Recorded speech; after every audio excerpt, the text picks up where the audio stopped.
তো সবসময় দশমীর দিন তো এমনি মন ভারাক্রান্ত হয়, সবাইকারই মন খারাপ হয়, আমারও খুব মন খারাপ হয়, কিন্তু নিজেকে জাস্ট সান্ত্বনা দেওয়া যে আসছে বছর আবার হবে।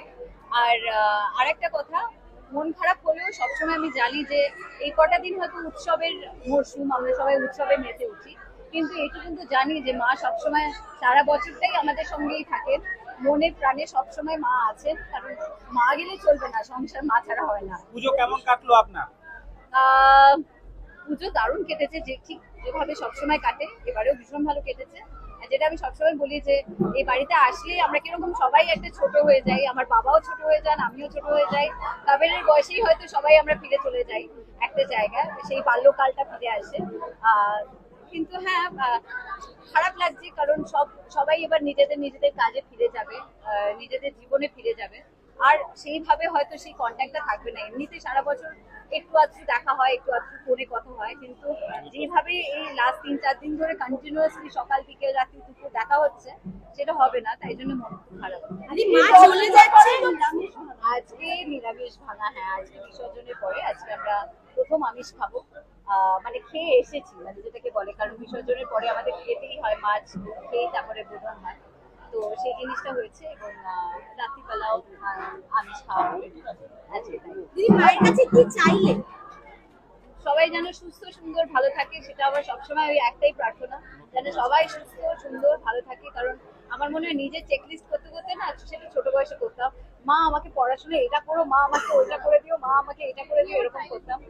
এবারে সেটা তথাস্তু, সে তথাস্তু ভগবান ভীষণ একটা সিরিয়াস ভগবান, তাকে আমি সবসময় বলি যে এমন করে মানে প্রার্থনাটা করি যাতে সবাই একসঙ্গে ওই প্রার্থনাটা হয়ে যায়, যাতে সবাই সুস্থ থাকে, সুন্দর থাকে, আনন্দে থাকে এবং সবাইকে আনন্দে রাখে, সেটাও আমি সবসময় কামনা করি। কারণ শুধু নিজে একা একা মনে হয় না আনন্দে থাকা যায় যদি না তুমি তোমার কাছের মানুষকে ভালো রাখতে পারো। আচ্ছা, স্বার্থপর আসছে নতুন ছবি আসছে। আমি এখন এখানে সিনেমার কথা বলবো না, আবার আমার সিরিয়াস হয়ে যাবো, সিনেমা মানে আমি সিরিয়াস হয়ে যাই এখন। একটু একটু আনন্দটা আমাকে ফিল করতে কিন্তু দাও, বাবার সাথে আবার তো আরো আরেকটা আবার সিনেমার ব্যাপারে কথা হবে, এখন সিনেমার কথা নয়, এবার থাক। আচ্ছা, কাল থেকে তুমি বলছিলে যে তুমি নিজেই দুজনের জামা কাপড় সিলেক্ট করেছো, কাল থেকে এই জিনিসগুলো হবে না, মনটা তো একটু বেশি খারাপ হয়ে যাবে। বাবা রং মিলান যেটা এর পরের বছরেও হবে কিনা জানি না, কোনো কোন খারাপের ব্যাপার নেই, যথেষ্ট একটা এইটার সঙ্গে এইটা করো, ওইটার সঙ্গে ওইটা করো, অনেকবার ব্যাপার আছে। আর কবিরের রঙের একটা ব্যাপার আছে যে আমি এই রং করবো সেই রং করবো, কারণ ও নিজে খুব আঁকতে ভালোবাসে, যেটা আমি এনকারেজও করি, ওর মধ্যে সেই ক্রিয়েটিভিটিটা আছে। আর কিন্তু ওইটার জন্য মন খারাপটা আলাদা করে, মন খারাপের অনেক কারণ থাকে, ওইটা একটা এক্সট্রা কারণ আমি ঢোকাতে চাই না আমার মন খারাপের দলে। একটু বিজয়ার শুভেচ্ছা ক্যামেরার দিকে লুক দিয়ে। শুভ বিজয়ার প্রীতি শুভেচ্ছা জানাচ্ছি সকলকে, বড়দের আমার প্রণাম, ছোটদের অনেক অনেক অনেক ভালোবাসা। ভালো থাকুন, সুন্দর থাকুন, সুস্থ থাকুন, মানসিক সুস্থতাও কামনা করি সকলের জন্য। নিজে ভালো থাকবেন, সকলকে ভালো রাখবেন।